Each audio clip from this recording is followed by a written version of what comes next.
Bismillahirrahmanirrahim. Alhamdulillah nahmaduhu wa nasta'inuhu wa nastaghfiruh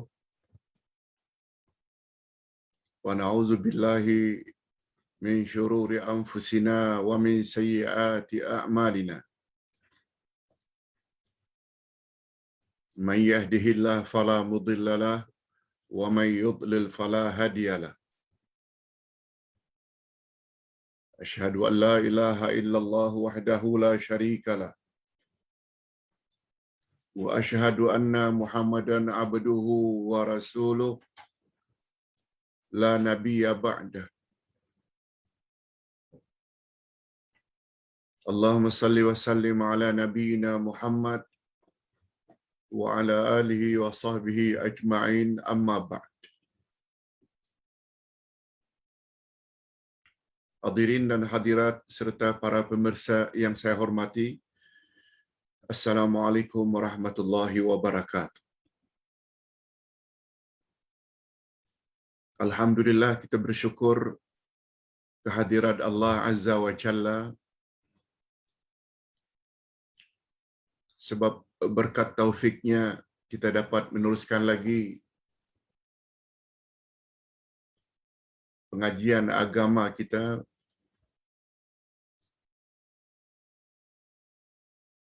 berasaskan Al-Quranul Karim dan hadis Nabi sallallahu alaihi wasallam. Semoga dengan demikian keislaman dan keimanan kita akan menjadi sempurna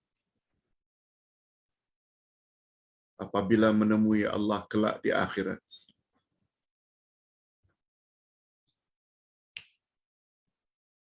Ilmu yang paling tinggi dalam pandangan Islam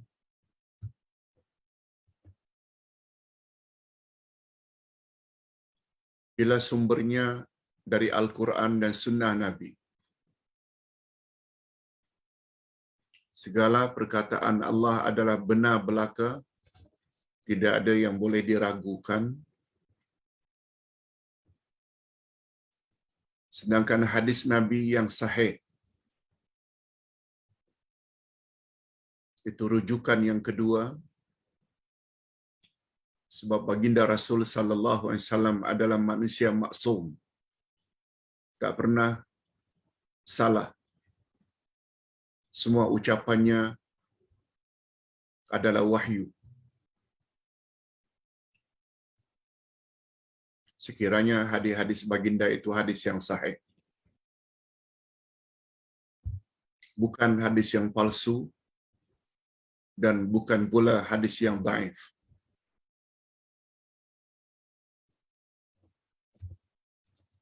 Sungguh banyak pada akhir-akhir ini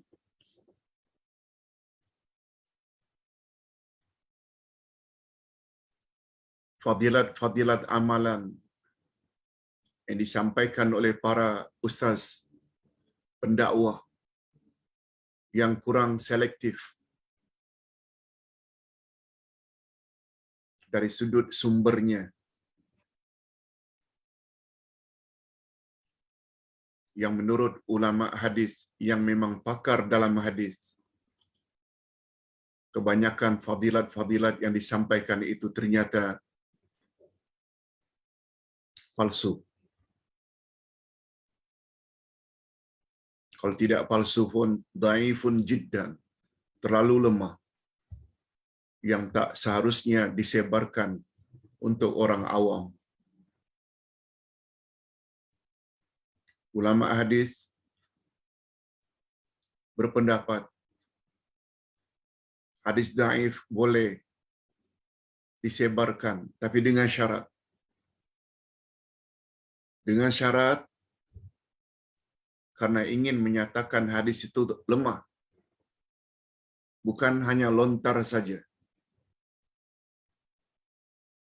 Itu sebabnya bagus sekali sikap para jamaah bertanya, Pak Ustaz, amalan-amalan macam ini dengan fadilatnya sekian dan sekian, sahih ke dari Nabi? Bagus. para ustaz yang ikhlas akan coba mencari semampu yang boleh, lalu disampaikan. Tidak. Hadis itu palsu. Hadis itu dhaif. Kita sebagai orang awam, kalau tidak percaya dari satu ustaz yang mengatakan palsu atau dhaif, kita boleh tanya lagi kepada ustaz-ustaz yang lain. Tapi dengan syarat, mereka itu mampu menjelaskan bahwa hadis itu memang dhaif. Hadis itu memang palsu. Sebab menurut Imam Ibn Katsir rahimahullah, fadilat sesuatu, amalan ke, surah ke, dan lain-lain, zikir ke, sangat banyak dilanda dengan kepalsuan. Hadis-hadis palsu sangat banyak melanda dalam bab-bab fadilat atau kelebihan ini, kelebihan itu. Diingatkan kepada para asatizah, para mubaligh, jangan hanya cakap sedap cakap. Agama adalah amanah. Agama milik Allah, bukan milik kita. Yang disampaikan oleh Rasulullah sallallahu alaihi wasallam, baginda hanya memberi jaminan kita terhindar dari kesesatan apabila kita merujuk kepada kalamullah dan kalamur Rasul yang sahih. Hadirin dan hadirat, pelajaran kita pada pagi ini sambungan dari pelajaran Isnin yang lepas, masih lagi berkaitan dengan puasa. Tajuk kita hari ini, beberapa hukum yang berkaitan dengan puasa, yaitu ayat 186 dan 187 dari surat Al-Baqarah.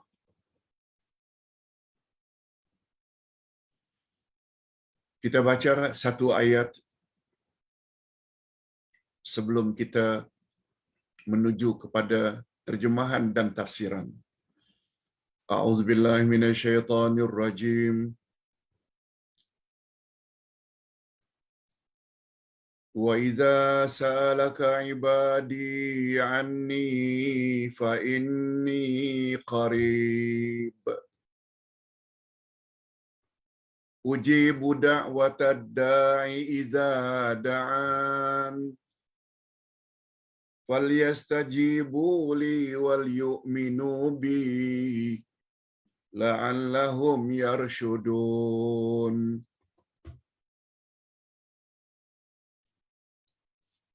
Okey, kita jelaskan dulu ayat 186 ini.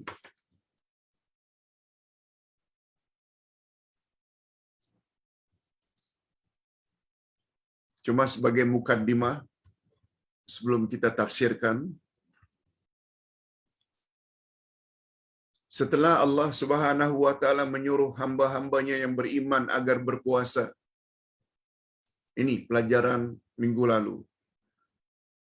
Ya ayyuhalladzina amanu kutiba alaikumusiyam kama kutiba alal ladzina min qablikum la'allakum tattaqun. Orang-orang beriman, diwajibkan ke atas kamu berpuasa sebagaimana telah diwajibkan ke atas umat sebelum kamu. Mudah-mudahan dengan berpuasa kamu menjadi insan yang bertakwa. Allah juga suruh agar kita menyempurnakan bilangan puasa dan bertakbir bila selesai puasa, tanda bersyukur kepadanya.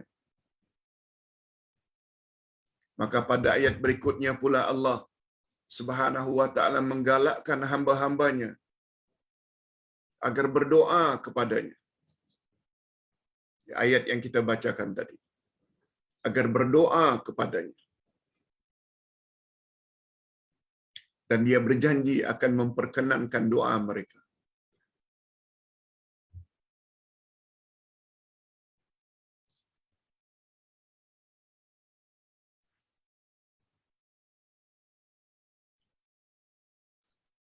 Diriwayatkan bahwa sebabnya turun ayat tadi, Ustaz terjemahkan dulu. Apabila hamba-hambaku bertanya kepadamu, hai Muhammad, tentang diriku, maka jawablah bahwasanya aku adalah dekat. Aku mengabulkan permohonan orang-orang yang berdoa apabila dia berdoa. Maka hendaklah mereka itu memenuhi segala perintahku. Dan hendaklah mereka beriman kepadaku agar mereka selalu berada di dalam kebenaran. Itu ayat yang kita bacakan tadi. Terjemah harfiahnya. Wa idza sa'alaka ibadi anni fa inni qarib. Bila umatmu bertanya kepadamu tentang aku, kata Allah, jawab, aku adalah dekat. Di antara sebab mengapa ayat itu turun,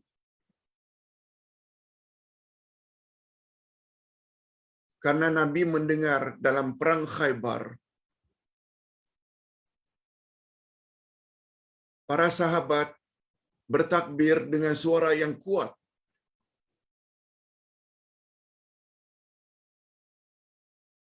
Lalu Nabi tegur, mengapa menyanjung Allah? Mengapa berdoa pada Allah dengan suara yang lantang? Sabda Nabi menegur mereka, ayuhan nas, irba'u ala anfusikum, fa innakum la tad'una asam wala ghaiba.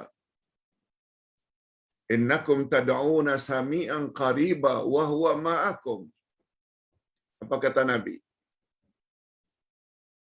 Hei sekalian manusia, kasihanilah dirimu. Kamu tidak memohon kepada zat yang peka dan dia juga bukan jauh. Dia maha mendengar dan dia bersama kamu. Hadis sahih riwayat Imam Ahmad.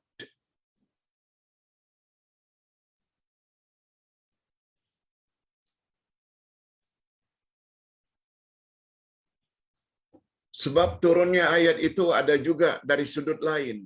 Seorang sahabat bertanya,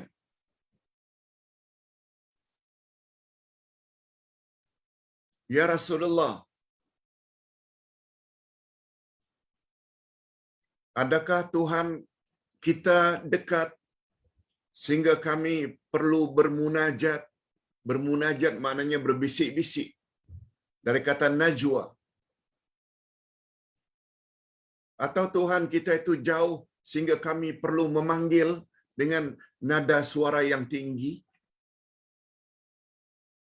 Sempena pertanyaan sahabat itu, Tuhan kami dekat ke sehingga kami memohon kepadanya dengan suara lembut? Atau Tuhan kami itu jauh ke sehingga kami perlu panggil, berdoa dengan suara yang kuat? Sempena itu turun ayat tadi. Itu namanya asbabun nuzul.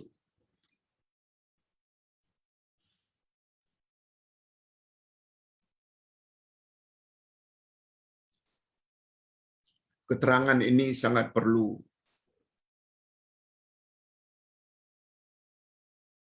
diketahui oleh orang yang suka berzikir kuat. Habis salat, sungguh banyak imam-imam di Nusantara. Sudahlah kuat pakai mic lagi. Dari mana datangnya ini? Kalau ada pun suara kuat, zikir setelah salat, itu pada permulaan Islam. Waktu itu Nabi mengajar sahabat, mestilah dengan suara kuat. Apalagi Nabi Muhammad sallallahu alaihi wasallam bersabda dalam hadis riwayat Imam Tirmizi, "Afdaluz zikri al-khafi." Sebaik-baik zikir adalah perlahan-perlahan. Lebih-lebih lagi kaum ibu. Kaum bapa pun kalau berzikir hendaklah zikir dengan nada yang perlahan. Allah tidak peka. Allah Maha mendengar.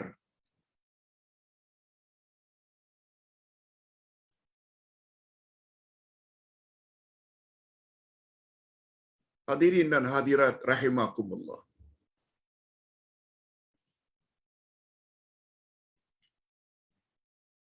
Mengapa amalan kita jauh daripada bimbingan Nabi sallallahu alaihi wasallam? Zikir yang kuat ada, bukan tak ada, ada. Yang memang perlu dikuatkan. Antara lain azan. Allahu Akbar, Allahu Akbar. Karena tujuannya untuk memberitahu orang ramai bahwa waktu salat dah masuk. Takbir hari raya, Allahu Akbar, Allahu Akbar sebagai syiar. Talbiyah, labbaik Allahumma labbaik.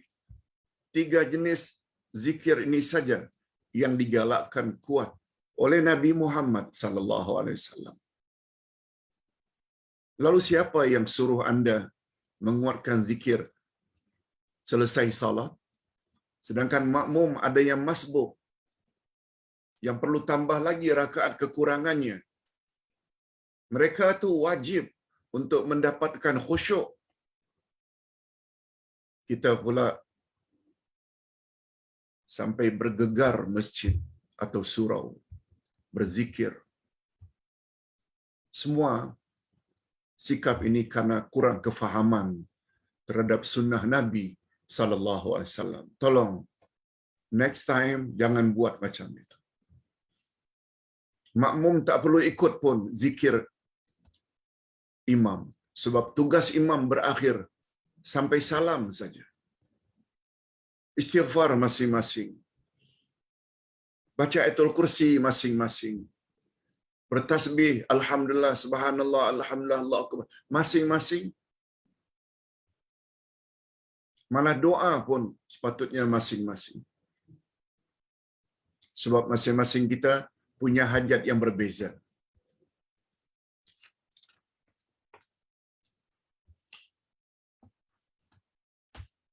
Di dalam ayat tadi, Allah menyatakan bahwa Dia Maha dekat dengan orang yang berdoa kepadanya.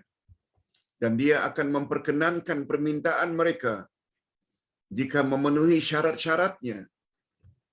Nah, secara tersurat, bukan tersirat, tersurat disebut syaratnya ada 2. Falyastajibu li, hendaklah kamu mematuhi kehendakku. Maknanya taat kepadaku, buat suruhanku, jauhi laranganku. Wal yu'minu bi, dan hendaklah kamu beriman padaku. Jadi ingin agar doa dikabulkan oleh Allah, miliki iman, akidah yang betul, perbanyakkan amal saleh dengan membuat apa yang Allah suruh dan menjauhi apa yang Allah larang. Kemudian mintalah, pasti Allah akan kabulkan. Kemudian pada penghujung ayat Allah sebut, apa kata Allah? La'allahum yarshudun. Mudah-mudahan mereka mendapat hidayah. Mudah-mudahan mereka mendapat bimbingan, irsyad. bimbingan boleh, hidayah boleh, makna yarsyudun, di dalam kebenaran juga boleh. Itu makna ar-rusyd. Ar-rusyd dalam ayat di atas bermakna petunjuk atau hidayah kepada iman dan amal saleh.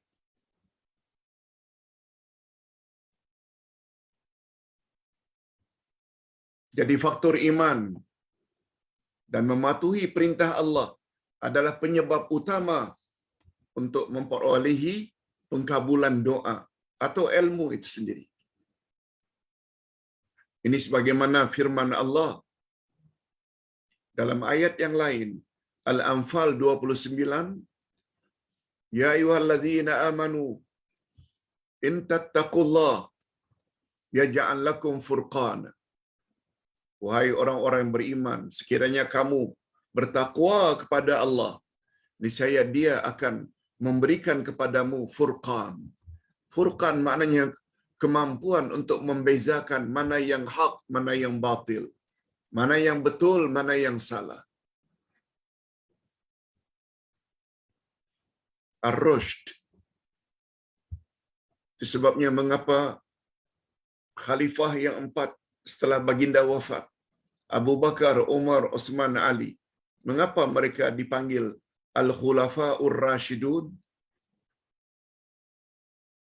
Mengapa Ar-Rashidun disifati 4 sahabat itu, 4 khalifah itu, mengapa disifati dengan Ar-Rashidin atau Ar-Rashidun? Karena mereka mendapat hidayah Allah. Mereka semua dijamin masuk syurga. Itu sebabnya setelah khalifah yang 4, mereka tidak layak mendapat khalifah Ar-Rashidin. Sebab perjalanan mereka sudah tidak selari lagi sebagaimana ajaran yang dibawa oleh Nabi Muhammad sallallahu alaihi wasallam. Oleh sebab itu Abu Bakar itu khalifah pertama dari khalifah Ar-Rashidin. Yang kedua Umar, yang ketiga Uthman, yang keempat Ali. Semuanya khalifah-khalifah yang berada di dalam bimbingan Allah. Di sini bezanya kita Ahli Sunnah dengan Syiah. Syiah hanya iktiraf Ali saja. Tidak Abu Bakar, tidak Umar, tidak Uthman. Sebabnya jangan kita berpendapat perbezaan kita dengan Syiah hanya perbezaan kecil. No. Salah sangat. Malah dalam kitab-kitab Syiah disebut tidaklah gandengan Abu Bakar dan Umar itu kecuali sama betul seperti gandengan Fir'aun dan Haman. Na'udzubillah min dzalik. Sampai begitu mereka punya permusuhan terhadap Ahlus Sunnah wal Jamaah. Okey, kita berpindah sekarang ke ayat berikutnya, ayat yang terakhir. Ayat ini banyak kaitannya dengan puasa. Uhilla lakum lailatas siyamir rafasu ila nisaikum hunna libasul lakum wa antum libasul lahun. Alimallahu annakum kuntum takhtanuna anfusakum fataba alaikum wa afa ankum. Ayat ini panjang. Kita terjemahkan dulu sebahagian daripadanya. Dihalalkan bagi kamu pada malam bulan puasa bercampur dengan istri-istri kamu. Dihalalkan bagi kamu. Mengapa ada ayat ini? Ingin mengadakan hubungan kelamin suami istri halal pada malam-malam bulan puasa. Mereka itu adalah pakaian kamu dan kamu adalah pakaian mereka. Allah mengetahui bahwasanya kamu tidak dapat menahan nafsumu Karena itu Allah mengampuni kamu dan memberi kemaafan kepadamu. Okey, Ustaz, izinkan Ustaz menjelaskan secara bebas. Ustaz yakin para jemaah sudah baca kan malam tadi atau pagi tadi.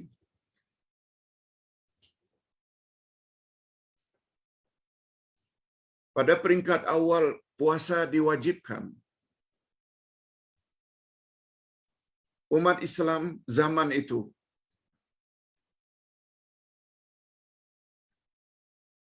beranggapan bahawa dalam bulan Ramadan tidak boleh mengadakan hubungan kelamin. Bukan hanya siang, tapi juga malam.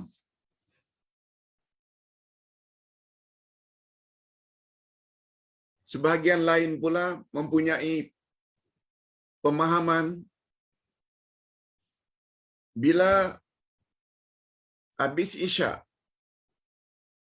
langsung tidur atau setelah tarawih langsung tidur.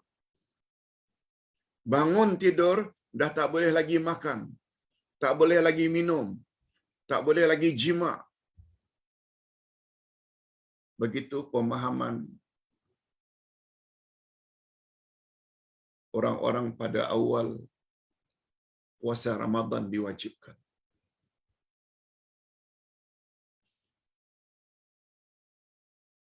Sehingga ada di antara para sahabat,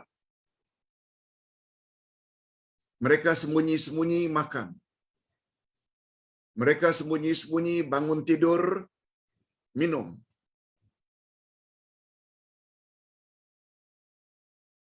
Malah Umar ibn Khattab radhiyallahu anhu pernah berterus terang kepada Nabi sallallahu alaihi wasallam, "Ya Rasulullah, tadi malam saya mengadakan hubungan kelamin dengan isteri saya. Macam mana ya Rasulullah?"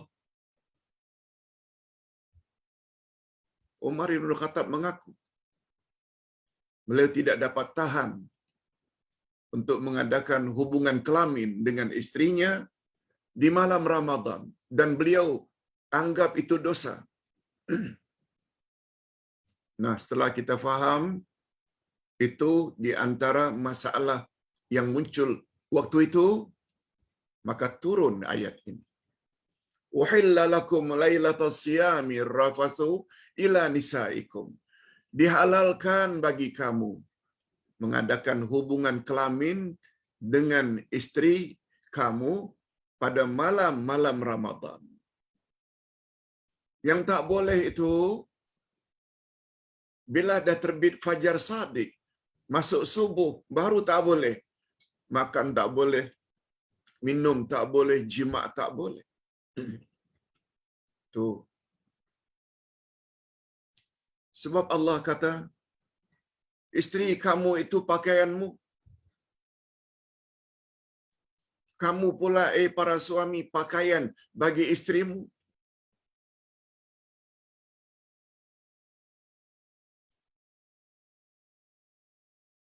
Dengan kata lain,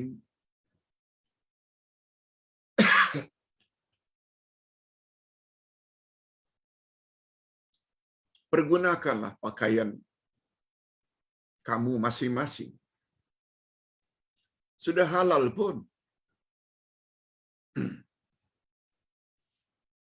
Kemudian ada ayat Allah mengetahui bahwasanya kamu tidak dapat menahan nafsumu. Allah tahu. Yang tak boleh itu jima pada siang Ramadan. Kalau malam boleh. Yang tak boleh makan, minum dengan sengaja di siang Ramadan. Malam boleh.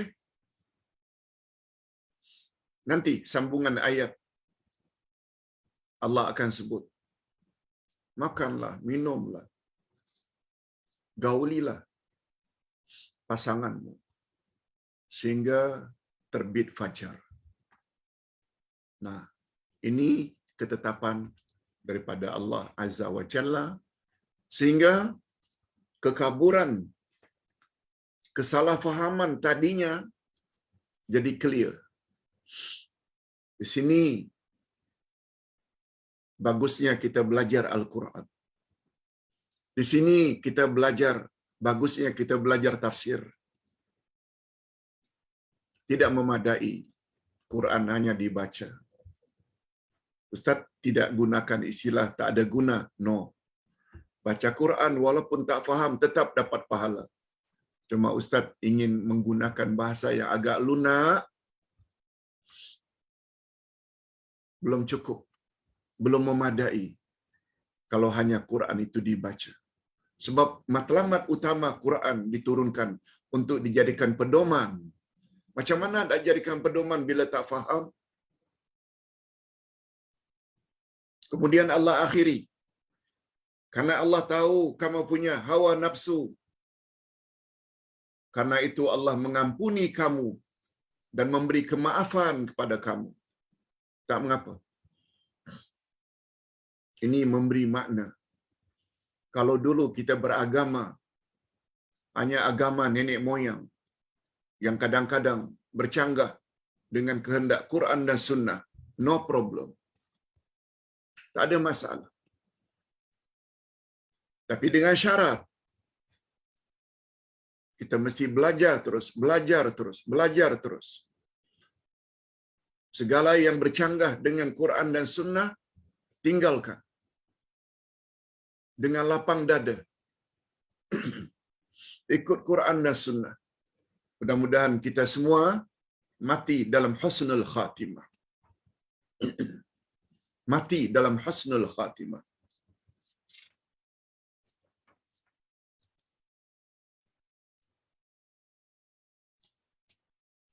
Kita teruskan.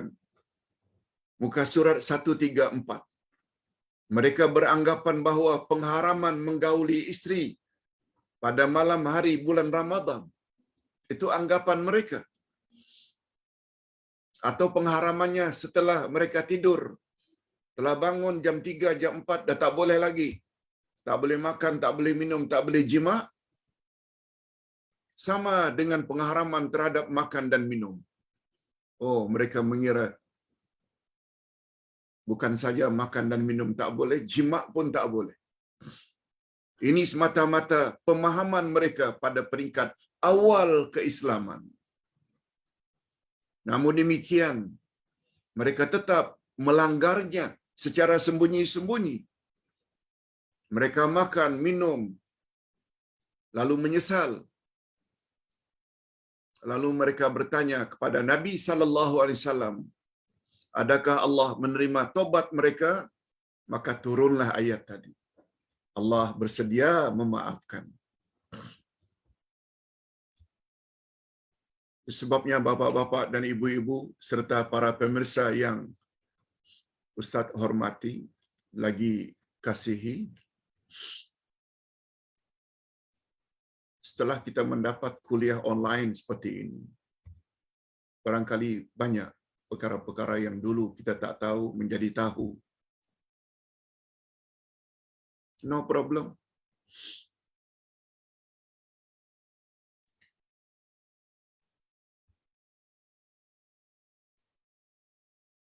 Ustaz selalu katakan satu kaedah yang sangat menggembirakan warga emas. Sangat menggembirakan walansia, warga lanjut usia. Al-ibrah bikamalin nihayah la binaqsil bidayah.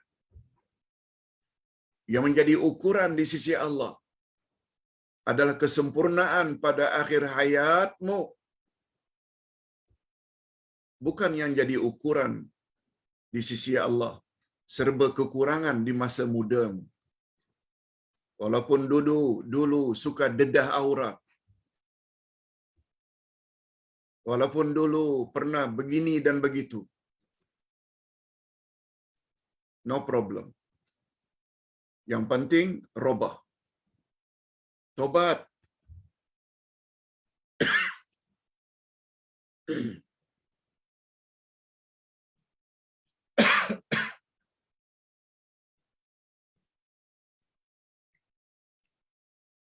Tobat maknanya rujuk. Kalau rujuk suami kembali ke pangkuan isteri dalam talak rajai, talak 1, talak 2, taubat pula kembali ke pangkuan Allah. Yang dulu dedah aurat, sekarang tutup aurat. Dulu tidak buat suruhan Allah, sekarang buat. Dulu banyak langgar larangan Allah, sekarang tinggalkan. Itu maksudnya kembali ke pangkuan Allah. Tak ada masalah. Apalagi kalau kita faham konsep taubat. Konsep taubat dalam Islam bukan sekedar penghapusan dosa. Konsep taubat dalam Islam, bila kita taubat dengan taubat nasuha dari dosa yang sekian banyak, maka Allah ganti sekian kebaikan untuk kita sebanyak dosa yang pernah kita lakukan. Bukan sekedar penghapusan, pelupusan, tapi Allah ganti. Dulu punya dosa 10,000 dosa. Begitu tobat nasuha, 10,000 dosa itu menjadi 10,000 kebaikan untuk kita. Itu konsep tobat. Sebabnya sangat rugi orang yang tidak segera tobat kepada Allah Azza wa Jalla. Ingat, Nabi mengingatkan, ada ketikanya pintu tobat itu tutup. Yaitu apabila sudah naza' sakaratul maut. Innallaha yaqbalu taubatal abdi ma lam yatagharghar. Sesungguhnya Allah menerima tobat hamba-hambanya selagi dia belum naza'. Kalau naza', pintu tobat tutup. Nah, sekarang kita baca bahagian akhir daripada ayat 187.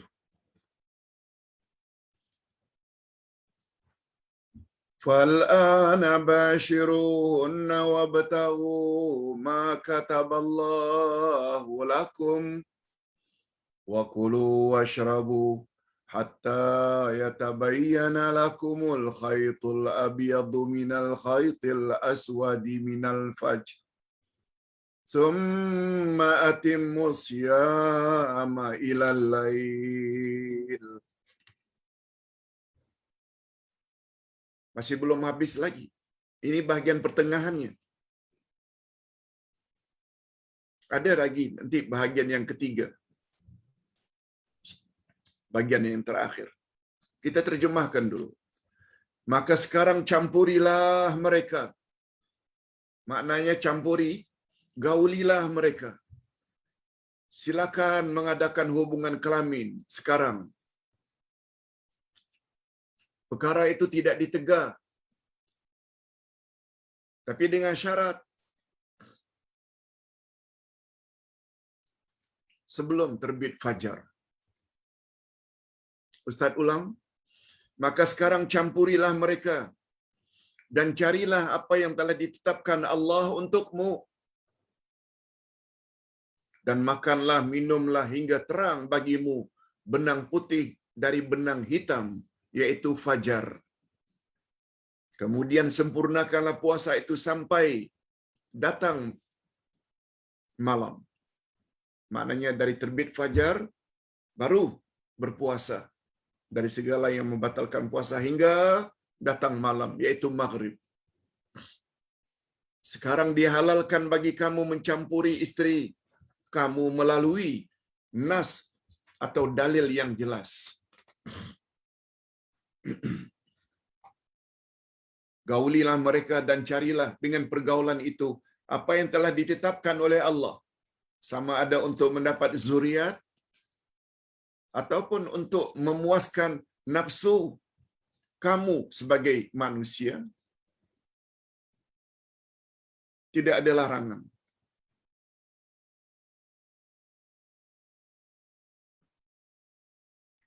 Sehingga dengan berbuat demikian akan menghalang kamu daripada berbuat zina dan pelacuran Dan atas sebab itu pula lah mengapa Rasulullah pernah mengatakan kepada fakir miskin pada zamannya. Apa kata Nabi? Wa fi budhi ahadikum sadaqah. Faqalu ya Rasulullah, ayati ahaduna syahwatahu wa yakunu lahu fiha ajrun? Qala ara'aytum law wada'aha fi haram akana alaihi wizrun? Qalu bala. Qala fakadzalika wa ila idza wada'aha fil halal kana lahu ajrun lah. Kana lahu ajrun. Rawahu Muslim. Coba penjelasan dari Nabi. Pada satu hari kata Nabi,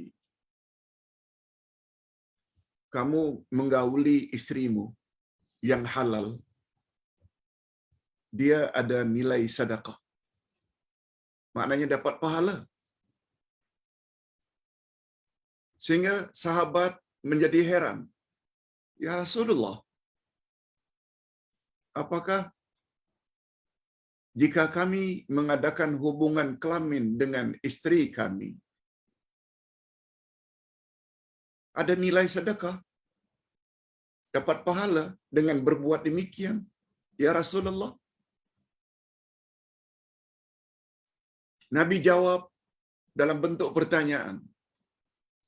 Bagaimana pendapatmu jika kamu memuaskan nafsumu dengan cara yang haram, dengan pelacur, homoseksual, lesbian? Bukankah dengan berbuat demikian kamu mendapat dosa?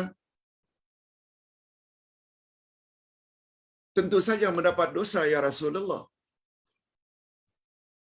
Lalu Nabi pun jawab, demikianlah apabila kamu memuaskan nafsumu dengan pasanganmu yang halal, kamu layak dapat ganjaran pahala. Allahu Akbar. Cantiknya Islam. Cantiknya Islam. Cuma nasihat Ustaz, janganlah beribadat atau sedekah itu saja. Cuma tidak beritahu hebatnya Islam. Selagi apa yang kita lakukan itu selari dengan kehendak Allah dan kehendak Rasul, ada nilai-nilai sedekah. Ini yang banyak orang yang tidak faham. Hadirin dan hadirat rahimakumullah.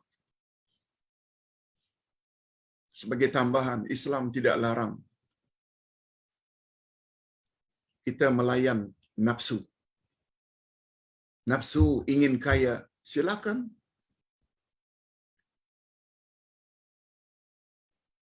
Nafsu ingin memuaskan nafsu seks, silakan.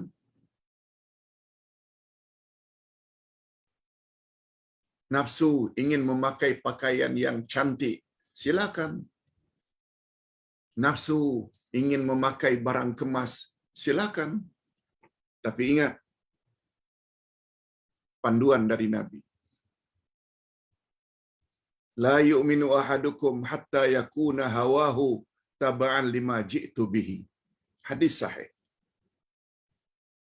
Tidak beriman salah seorang daripada kamu sehingga kamu sesuaikan hawa nafsumu dengan ajaran yang aku bawa.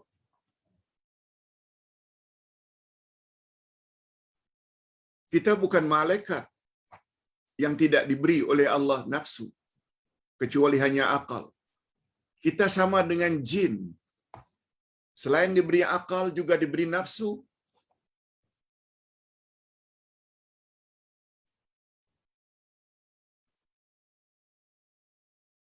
Selain diberi akal, juga diberi nafsu.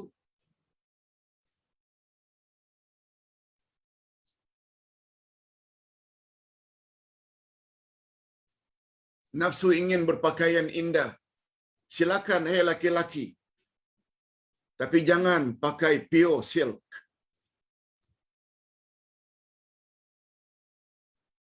Sutra asli. Ingin memakai barang kemas, silakan, asal jangan emas.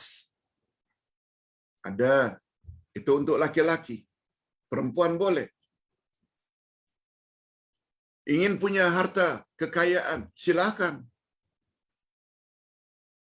Cari rezeki yang halal. Tidak melalui rasuah. Bukan dengan mencuri. Bukan dengan menipu. Itu maknanya. Kamu tidak beriman sehingga kamu sesuaikan hawa nafsumu dengan ajaran yang aku bawa. Kamu ingin memuaskan nafsu seks, silakan, kawin. Cukup. Syarat-syaratnya, ada wali, ada 2 orang saksi. Jika kamu orang yang berkemampuan dan boleh berlaku adil, tak cukup 1, boleh tambah. Tapi dengan syarat. Tapi bila kamu bimbang, tidak dapat berlaku adil, cukup 1 saja. Tidak beritahu, nafsu. Islam membenarkan kita melayan kehendaknya selagi selaras dengan ajaran yang dibawa oleh Nabi Muhammad sallallahu alaihi wasallam. Yang dilarang itu bila bercanggah, ingin kaya raya, rasuah.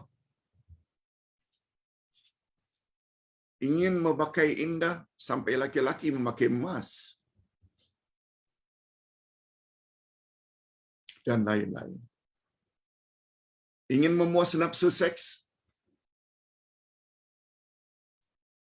sampai terlibat dengan LGBT, semuanya itu adalah bercanggah dengan ajaran Islam. Islam tidak pernah melarang kita melayan nafsu kita dengan syarat selari dengan ajaran Islam. Hadirin dan hadirat rahimakumullah. Jadi kesimpulan yang dapat kita ambil daripada pengajaran yang lalu, pertama, kebolehan menggauli isteri pada malam Ramadan hendaknya tidak melekakan kita daripada mencari keredaan Allah, antara lain untuk mendapat zuriat, memberi kepuasan kepada pasangan, dan memperolehi Lailatul Qadar. Jangan sampai pula sampai kita tidak ada usaha untuk mendapat Lailatul Qadar. Yang kedua, terbit fajar siddiq, iaitu masuk waktu subuh sebagai batas terakhir kebolehan makan, minum dan jima. Itu batas terakhir. Yang ketiga, jika fajar masih diragukan, maka makan ketika itu tidak mengapa. Yang tak boleh itu bila dah yakin. Itu sebabnya dalam Islam, masa imsak yang selalu disebut 10 minit sebelum azan subuh, kita disuruh supaya menahan imsak. Sebenarnya itu bukan masa larangan. Cuma berhati-hati saja. Umpamanya 10 minit, hari ini umpamanya jam 5:53 azan subuh. Imsak selalu disebut 10 minit sebelumnya bermula imsak. 5:43, 10 minit. Taruhlah kita terbangun 5:45 dan masuk waktu imsak. Kita boleh makan. Yang tak boleh itu bila azan subuh. Jangan salah memahami ayat Quran. Sekedar berhati-hati tak mengapa. Karena sudah makan, kenyang, gosok gigi, semuanya dalam masa imsak. Tapi jangan sampai terbangun 5 minit sebelum azan subuh. Lalu hanya lihat hidangan sambil telan air liur basi. No. Itu orang tak faham. Yang keempat, dibolehkan mandi junub sesudah terbit fajar karena kebolehan jima hingga terbit fajar. Kebolehan mengadakan hubungan kelamin hingga terbit fajar. Tentu saja mandinya setelah masuk waktu subuh. Tak mengapa. Sebab kita perlu mandi junub karena ingin salat, itu saja.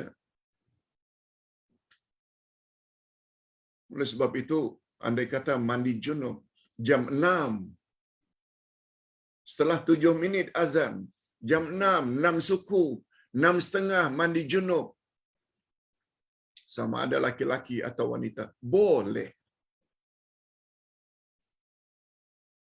Sebab batas terakhir kebolehan jima sampai terbit fajar. Hadirin dan hadirat, ini persoalan agama ya. Kita kena sebut dengan clear. Tak boleh sindir-sindir. Minta maaf. Tidak timbul istilah tidak sopan. Tidak. Agama perlu clear. Yang kelima, terakhir, menahan diri dari segala yang membatalkan puasa. Hendaklah sampai terbenam matahari. Dari terbit fajar hingga terbenam matahari. Ketika itu mesti menahan dari segala yang boleh membatalkan puasa. Nah, kita sampai ke bahagian yang terakhir. Dari ayat 187.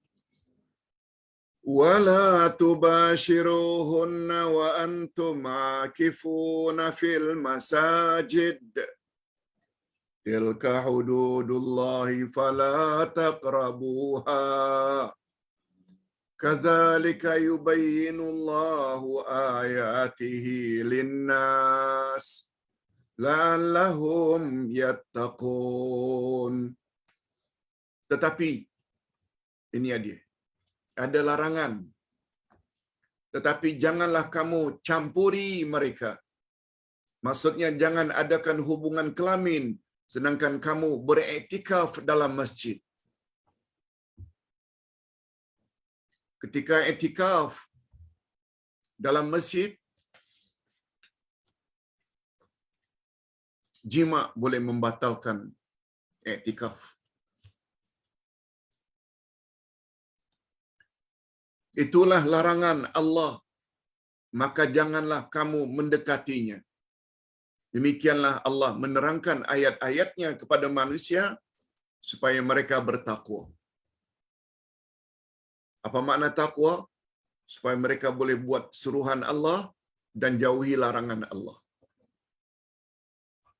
Jadi ada kebolehan, ada larangan.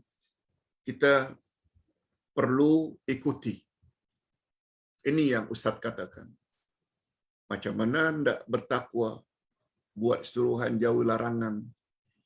Andai kata ayat yang kita baca kita tak faham, bermasalah.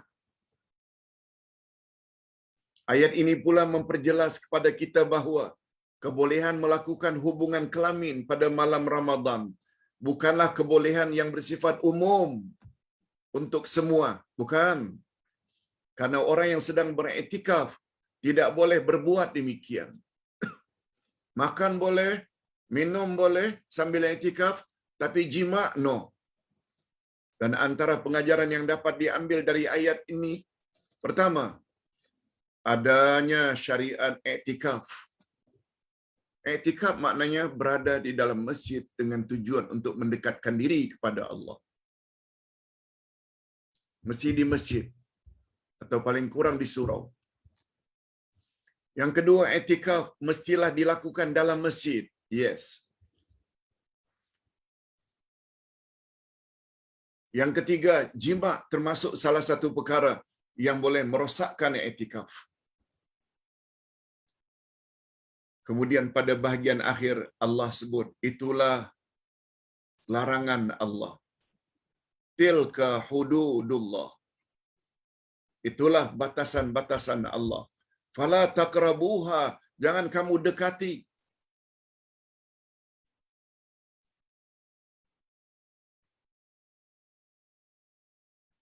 Maksudnya pengharaman makan, minum, jima dan yang seumpamanya yang boleh membatalkan puasa.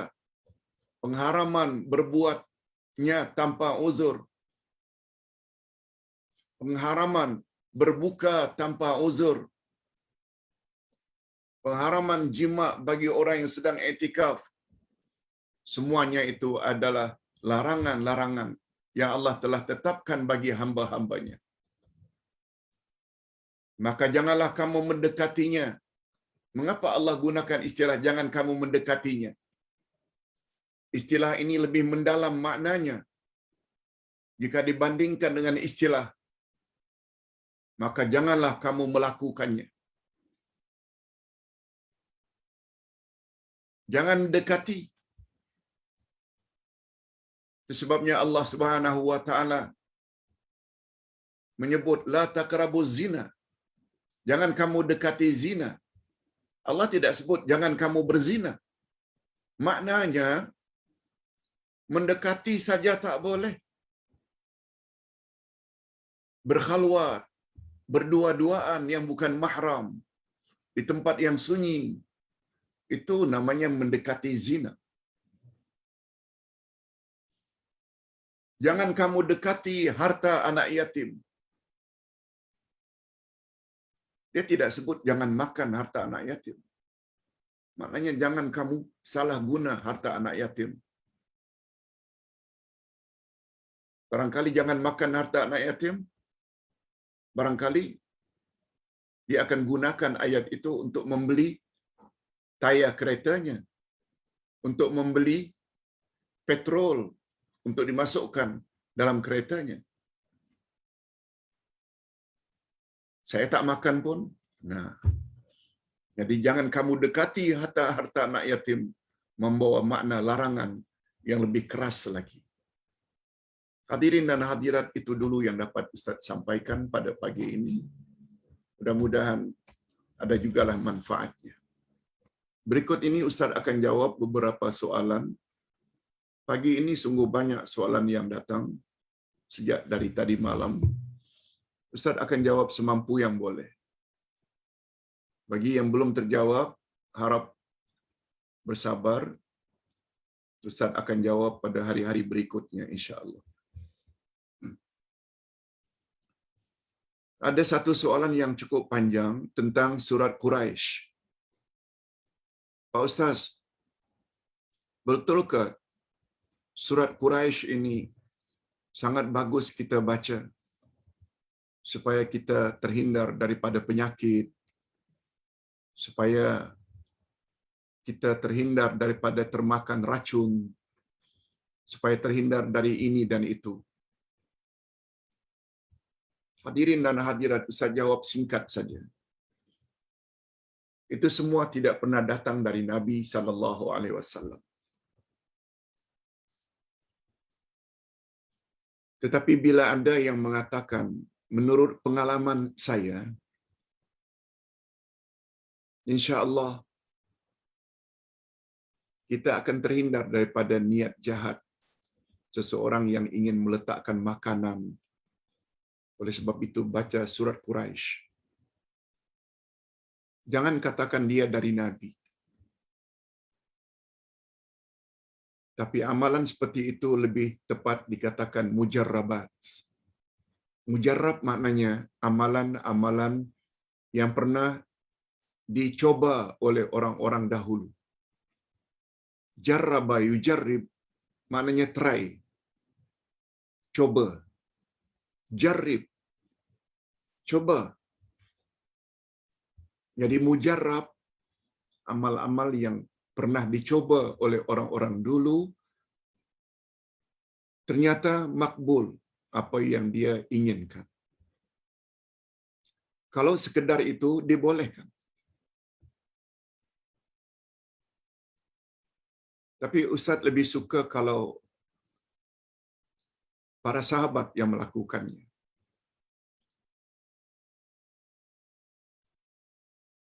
Seorang Yahudi pernah mencabar Khalid bin Walid.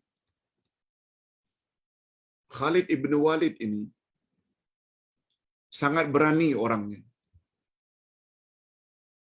Sehingga dia mendapat gelaran dari Nabi, Asadullah, singa Allah.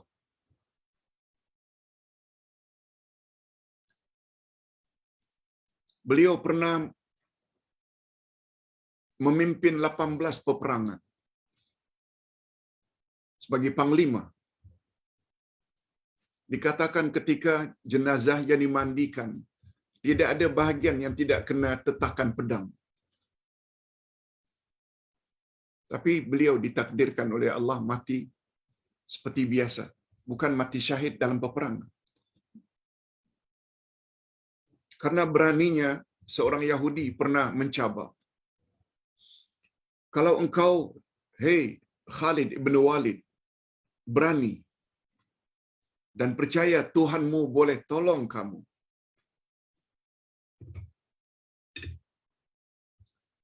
ini minum oleh kamu. First class racun. Racun yang sangat berbahaya. Khalid ibn Walid dicabar. Minum. Kalau kamu percaya kamu ada Tuhan yang akan menolong kamu. Ini berdasarkan apa yang Ustaz baca. Ketika sekolah menengah dulu lagi, Ustaz dah baca cerita ini. Khalid ibn Walid sambut cabaran Yahudi. Sebelum minum, beliau baca dulu hadis atau bacaan yang diajar oleh Nabi. Bismillahilladzi la yadurru ma'asmihi syai'un fil ardi wala fis sama' wa huwas sami'ul alim. Dengan nama Allah, tidak ada satu pun yang boleh memberi mudarat atau bahaya, sama ada yang di langit atau yang di bumi.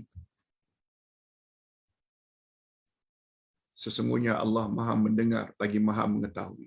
Bismillahilladzi la yadurru ma'asmihi syai'un. Tidak ada dengan nama Allah, tidak ada yang dapat memberi mudarat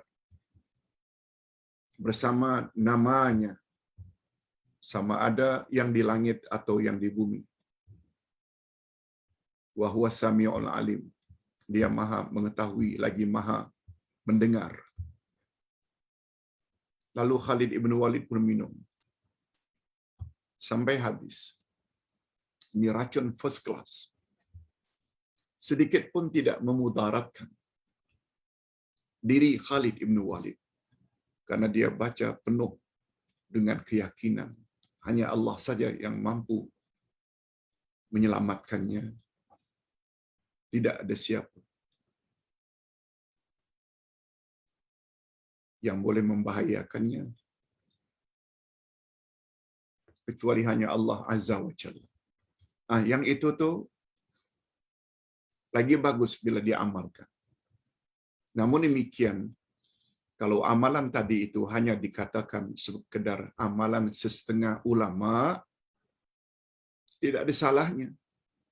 Sebab Al-Quran itu sebenarnya syifa, penawar, obat, yang dengan izin Allah boleh melindungi siapa yang dia kehendaki.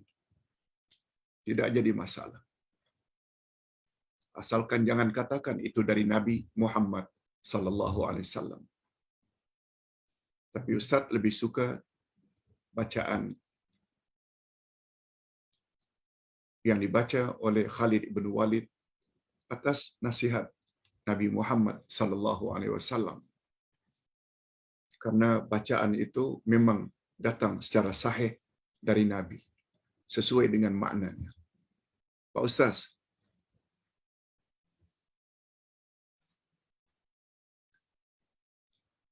ada satu ustaz yang mengajar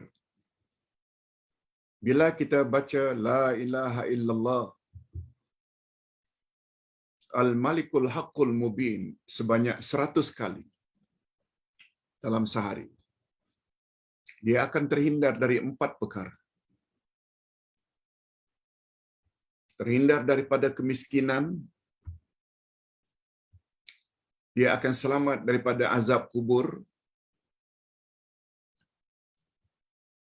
akan dibuka baginya pintu syurga, dan yang keempat, dia akan diberi oleh Allah kekayaan. Asal amalkan sebanyak 100 kali zikir la ilaha illallah al-malikul haqqul mubin. Jawaban Ustaz, setelah Ustaz cari, zikir tersebut bagus diamalkan. La ilaha illallah al-malikul haqqul mubin. Tetapi fadilatnya ada 4 itu tidak sahih. Itu tidak sahih. Sebagaimana yang Ustaz katakan tadi. Kata Imam Ibnu Katsir, sungguh banyak hadis-hadis yang berkaitan dengan fadilat-fadilat amalan zikir yang palsu. Jadi menurut pencarian Ustaz, bahwa fadilat yang 4 itu tidak sahih. Tapi zikir itu boleh dibaca selalu. Bagus. Selanjutnya, Pak Ustaz,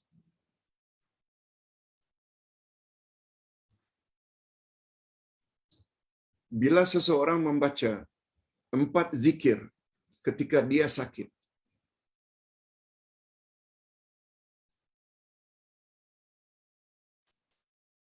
lalu dengan sakit itu akhirnya dia meninggal dunia. Disebabkan sakit itu, dia akhirnya meninggal dunia. Sedangkan ketika dia sakit, dia baca 4 macam zikir. Lalu dia meninggal dunia. Maka dia insya Allah tidak akan disentuh oleh api neraka. Bacaan itu pertama sekali, la ilaha illallah wallahu akbar. Yang kedua, la ilaha illallah wahdahu la syarikalah. Yang ketiga, la ilaha illallah al-maliku walahul hamd. Dan yang terakhir, yang keempat, la ilaha illallah wala haula wala quwwata illa billah. Lalu Nabi sallallahu alaihi wasallam mengatakan lam yut'imun nar. Dia tidak akan disentuh oleh api neraka. Menurut Syekh Nasaruddin Albani, seorang pakar hadis, hadis ini sahih. Jadi bagus bila kita sakit, kita baca zikir tadi. Apa nama zikir itu? Apa dia bunyi zikir itu? Semuanya kita biasa dengar. La ilaha illallah wallahu akbar. Biasa. La ilaha illallah wahdahu la syarikalah. La ilaha illallah al-malik walahul hamd. Dan yang keempat, la ilaha illallah wala haula wala quwwata illa billah. InsyaAllah bila dia sakit membaca 4 macam zikir itu, dia tidak akan disentuh oleh api neraka. Dan ini sangat bersesuaian dengan hadis Nabi sallallahu alaihi wasallam, man kana akhiru kalamihi la ilaha illallah dakhalal jannah. Siapa yang terakhir sekali ucapannya sebelum dia mati, la ilaha illallah, dia layak masuk syurga. Wallahu a'lam.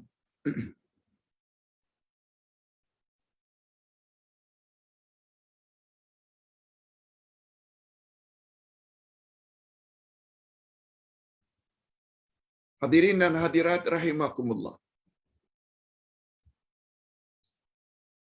Ada lagi pertanyaan yang mengatakan bahawa Nabi SAW ketika beliau sedang sakit, datang malaikat maut memberitahu, ya Rasulullah, bahawa hari ini adalah hari terakhir bagimu. Lalu malaikat maut duduk bersebelahan dengannya dalam bentuk manusia. Kemudian Nabi tanya, di mana malaikat Jibril? Oh, dia berada di atas langit yang ketujuh. Kononnya Nabi minta supaya Jibril dipanggil. Sekelip mata malaikat Jibril datang dalam bentuk manusia, lalu duduk di sebelahnya pula, di kiri kanan. Israel, Jibril. Nabi kononnya bertanya, mengapa engkau tidak datang di saat-saat kematianku? Lalu Jibril mengatakan, aku tidak mampu melihat betapa sakitnya engkau ketika akan meninggal dunia. Hadirin dan hadirat, Ustaz tidak singkatkan. Kata ulama hadis, riwayat ini tidak sahih. Tidak terdapat dalam kitab-kitab sahih hadis yang mu'tabar. Oleh sebab itu tolong, jangan disebar-sebarkan cerita-cerita seperti ini. Tolong. Kemudian yang terakhir untuk pagi ini, Ustaz ditanya, Pak Ustaz, setelah dikirim pada Ustaz satu ucapan seorang wanita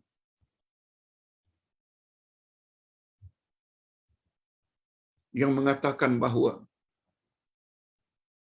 ayahnya telah meninggal dunia.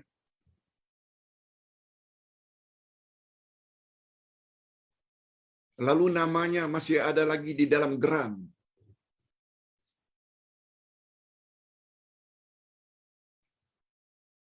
Masih lagi ada namanya di dalam buku account bank simpanannya. Kononnya beliau dinasihatkan oleh pegawai Majlis Agama negeri tertentu. Ayahmu yang meninggal itu dalam kuburnya sekarang dalam keadaan gelap. Dengan alasan dia terlalu duniawi. Mengapa sebelum meninggal dunia dia tak selesaikan? Namanya masih ada lagi dalam geram. Duit simpannya dalam bank masih ada. Itu sebabnya semua doa anak-anaknya tak akan sampai. Amal saleh anaknya tak akan sampai. Terhalang karena dia terlalu duniawi. Hadirin dan hadirat, kisah ini dah lama sebenarnya. Dan pihak Jabatan Agama berkenaan telah menafikan. Mereka tak pernah menasihati wanita tersebut seperti itu. Lalu timbul pertanyaan, Pak Ustaz, saya mohon pencerahan dari video tersebut. Berkaitan harta pusaka, betulkah apa yang dikatakan kubur arwah akan gelap jika nama arwah masih ada dalam geram?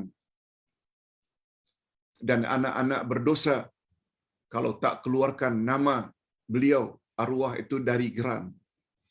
Saya mohon pandangan Ustaz, karena nama arwah mak saya masih dalam geram di kampung, tapi kami adik-beradik tak mau tuntut atau tukar nama dan setuju tanah itu diberi untuk dua orang makcik yang berada di kampung. Jadi risau juga keadaan arwah ibu di alam barzakh. Ustaz hanya hendak beri nasihat kepada penanya khasnya dan kepada jamaah sekalian. Orang yang menasihati kepada ibu tadi yang mendakwa kubur arwah akan gelap bila namanya masih ada lagi di dalam geran, di dalam buku, akaun, simpanan, dan, semuanya itu adalah tidak benar. Tidak benar. Cuma kita tak nafikan. Apabila ibu, ayah meninggal dunia, kita usahakan sesegera mungkin untuk membagi faraid menurut pembahagian yang telah ditetapkan oleh Islam. Yang itu memang sangat digalakkan. Tapi tidak sekali-kali selagi namanya masih ada dalam geran, namanya tertera di dalam buku akaun simpanannya, mengakibatkan orang tersebut gelap di dalam kuburnya. Segala amalannya dan amalan anak-anaknya tak sampai dan doanya tidak diterima. Pandangan itu sudah melampau. Dan alhamdulillah pegawai Jabatan Agama berkenaan pun telah menafikan. Cuma ibu berkenaan itu salah faham. Ini dulu yang dapat Ustaz sampaikan, mudah-mudahan ada jugalah manfaatnya. Kita akhiri dengan doa. Alhamdulillah Rabbil Alamin, wassalatu wassalamu ala ashrafil anbiya'i wal mursalin wa ala alihi wa sahbihi ajma'in. Rabbana ighfir lana dzunubana wa liwalidina warhamhum kama rabbawna shighara. Rabbana hab lana min azwajina wa dzurriyyatina qurrata a'yun waj'alna lil muttaqina imama. Ya Allah, ampunkanlah dosa kami dan dosa kedua ibu bapa kami. Dan cucurilah mereka rahmat-Mu ya Allah, sebagaimana mereka telah didik kami sejak dari kecil. Rabbana hab lana min azwajina wa dzurriyyatina qurrata a'yun waj'alna lil muttaqina imama. Ya Allah, berilah kami pasangan hidup dan zuriat keturunan yang menyedapkan pandangan mata dan hati kami, dan jadikanlah kami pemimpin bagi orang-orang yang bertakwa. Ya Allah, sungguh banyak pengajaran yang dapat kami ambil di dalam pelajaran pagi ini. Oleh sebab itu, berilah kami kekuatan, Ya Allah, untuk senantiasa menambah ilmu, khasnya dari dua sumber utama agama yang kami sayangi, yaitu Quran dan Sunnah Nabi-Mu. Sebab kami ingin beramal dengan amalan yang disyariatkan oleh Nabi. Bukan setakat amalan-amalan adat atau amalan-amalan yang direka-reka oleh orang-orang tertentu. Sebab yang maksum hanya Nabi Muhammad sallallahu alaihi wasallam. Ya Allah, ya Tuhan kami, matilah kami dalam husnul khatimah. Mati dalam iman dan dalam amal saleh. Dan janganlah Engkau matikan kami dalam keadaan su'ul khatimah. Ya Allah, kami akui bahwa kami banyak berbuat dosa pada masa-masa silam. Mungkin karena kealfaan kami, karena kecetekan ilmu kami, karena terikut-ikut amalan orang ramai. Tapi setelah kami mendapat panduan berdasarkan Quran dan Sunnah, berilah kami kekuatan, Ya Allah, untuk meninggalkan amal-amal yang tidak berasas. Dan berilah kami fokus dan konsentrasi untuk mengamalkan amalan-amalan yang ada sumbernya dari sunnah Nabi-Mu sallallahu alaihi wasallam. Kami sangat yakin, Ya Allah, dengan apa yang dikatakan oleh Ubay bin Ka'ab, al-amalul qalilu ala sunnah khairun minal amalil katsiri ala bid'ah. Amal yang sedikit tapi ikut sunnah Nabi itu adalah lebih baik daripada amal yang banyak bertumpuk-tumpuk tapi dicampur baurkan dengan bid'ah. Wa sallallahu ala nabiyyina Muhammad wa ala alihi wa sahbihi ajma'in. Walhamdulillahirabbil alamin.